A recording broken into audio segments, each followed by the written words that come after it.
বীর মুক্তিযোদ্ধা বিএনপি নেতা অ্যাডভোকেট ফজলুর রহমান দাবি করেছেন, মুক্তিযুদ্ধের পক্ষে যদি দল গঠন হয় তা ইমরান খানের মতো শক্তপোক্তভাবে দাঁড়াবে। সম্প্রতি সামাজিক যোগাযোগ মাধ্যমে দেয়া বক্তব্য থেকেই সেলফ ঘোষণা ও রাজনৈতিক আক্রমণের সুর জাগে। ফজলুর বলেন, প্রতিটি জায়গা থেকে একজন করে দাঁড়াবে, ৩০০ ক্যান্ডিডেট তিনি প্রত্যাশা করছেন। তার বক্তব্য, যদি বিএনপি দল তাকে স্থগিত করে রাখে বা বাদ দেয়, তবে তিনি অন্য পথে যেতে পারেন, কখনোই মুক্তিযুদ্ধের চেতনা ত্যাগ করবেন না। তিনি বলেন, বয়স ৭৮, এখন সময় কম, তাই এক্ষুনি কাজ করতে চান। ফজলুর উল্লেখ করেন, তাকে দলের কার্যক্রম থেকে ৩ মাসের স্থগিতাদেশ দেওয়া হয়েছে, তিনি এটিকে অন্যায় মনে করছেন। তিনি দাবি করেন, পেছনের ষড়যন্ত্র চলছে এবং তিনি কিশোরগঞ্জ সম্মেলনে না যেতে পারাটা মেনে নিতে পারছেন না। ফজলুরের দীর্ঘ রাজনৈতিক জীবন, করোনাভিত্তিক নির্বাসন ও গ্রেপ্তারবাদী অতীতও তিনি তুলে ধরেন।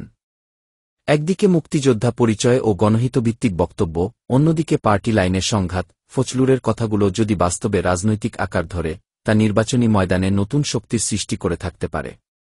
আবার এটিকে দলীয় অভ্যন্তরীণ দ্বন্দ্ব ও স্ট্র্যাটেজিক মার্কেটিং দুইভাবে দেখা হচ্ছে।